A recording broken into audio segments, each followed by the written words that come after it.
So today we're going to be taking a look at the Power Rangers Lightning Collection Dino Charge Pink Ranger.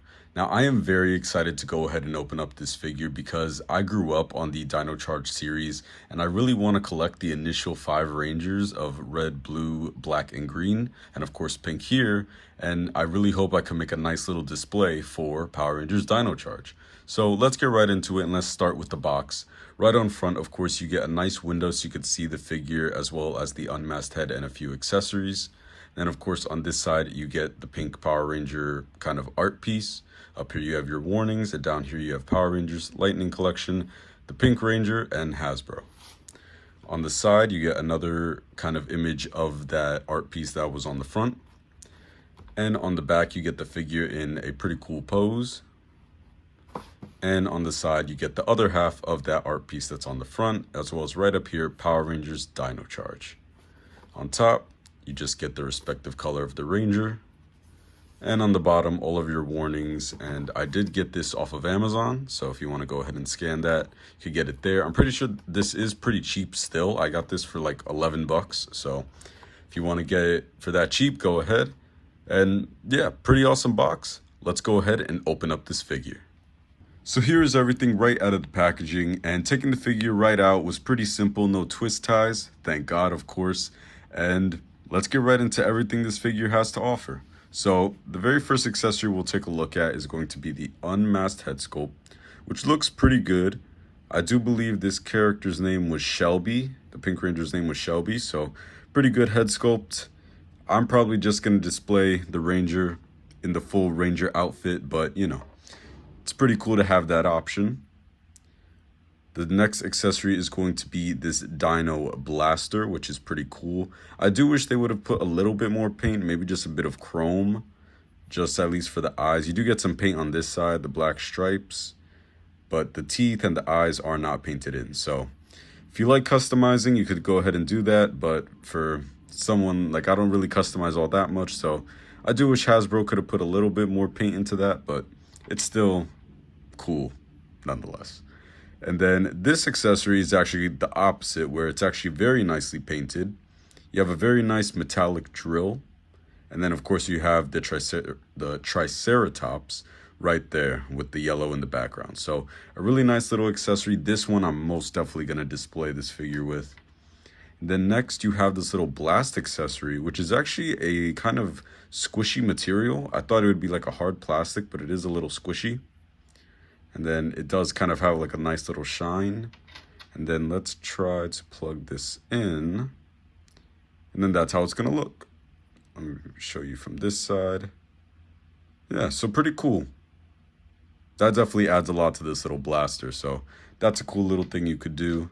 And then you also get this hand right here, which is kind of like a go that way hand. I don't know how to describe it, but cool little hand that you could use, whatever gesture you want to do with that.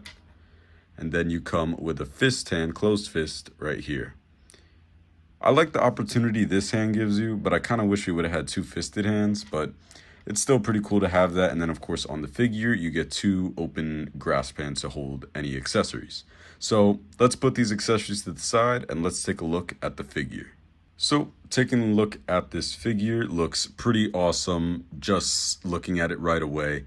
One imperfection that I want to point out immediately is going to be that right on the helmet, if you could kind of see, there is a little paint mistake right on top with the yellow and the white. It's kind of hard to see on camera, but it is a little messed up.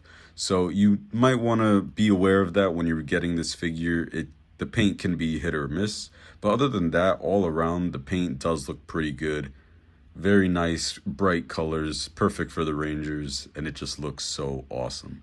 And I really love the detail on this Triceratops right here. It looks so crisp, so that's really nice right there. The belt, the arm guard, really nice detail all the way around.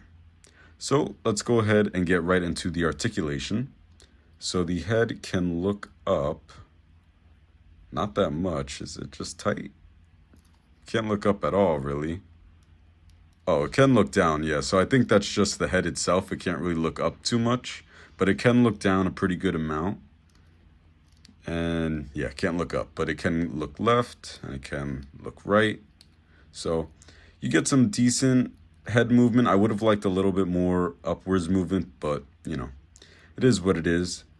The arm can go pretty... Oh, well, there's one articulation point. You have a really big butterfly joint that could make the arm go all the way. That's incredible. And then the arm itself, ooh, can go about that high. I don't want to push it anymore. You might be able to get a little bit more articulation with this, but that's as high as it can go.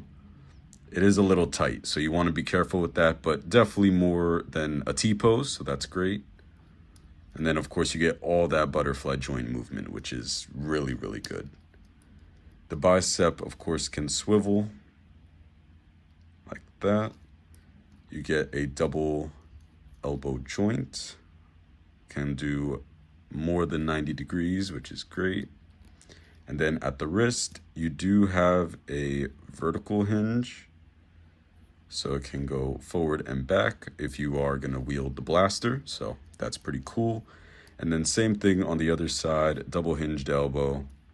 And then, of course, up and down vertical hinge for the hand. So pretty good articulation in the arms. It is a little stiff, so you want to be aware of that, but definitely pretty good.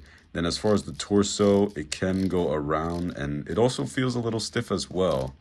Very similar to the head. It kind of feels like it's a little stuck. So I don't know what you could really do with that, but you're just going to want to be careful. And then it can go back because if you can see down there, there is a bit of a joint. And then it can go forward. Oh, that snapping is pretty scary, but pretty good upper articulation. It is a little stiff, so I'd like that to be a little bit better and not so scary, but it's pretty good. Now at the leg, the skirt is actually cut right here, so you could get a little bit more movement out, which is great.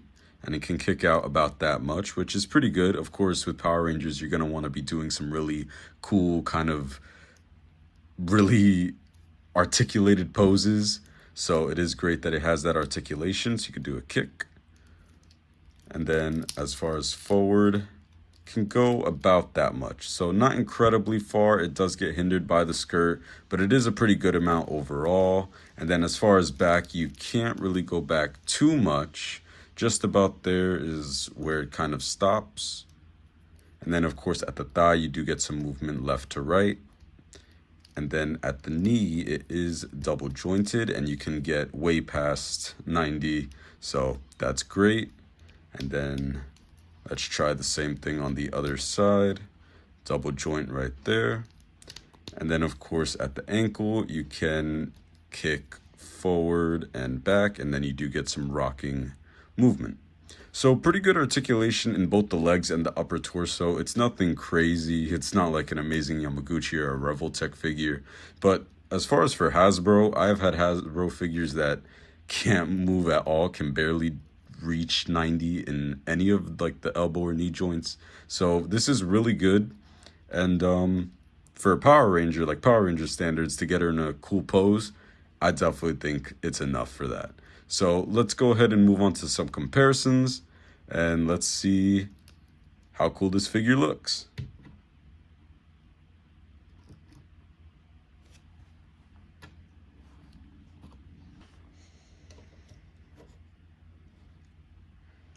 So first, here is the pink Power Ranger with Bumblebee from Transformers 1. Here she is with Shadow the Hedgehog.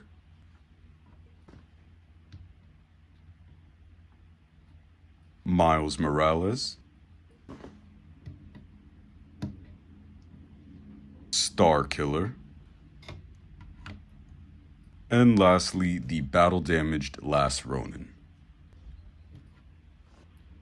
Before we go ahead and move on though, let's of course take a look at this figure with its Megazord.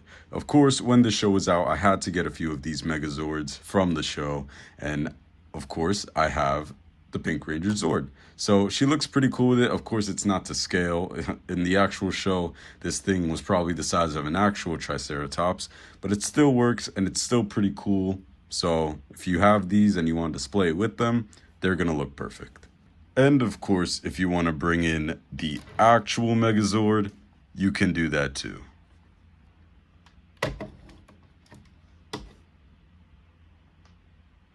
That's pretty awesome. So what do I think about the Power Rangers Lightning Collection Dino Charge Pink Ranger?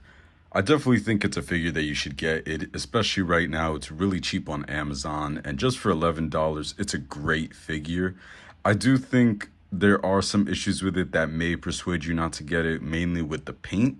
But other than that, the articulation is pretty great. You get some really awesome accessories, and especially once you get a bunch of the Rangers, it's gonna look awesome. So I definitely think you should get it. Let me know if you already have the figure, what you think about it, or if you're gonna get it. And thank you for watching, and I'll see you next time.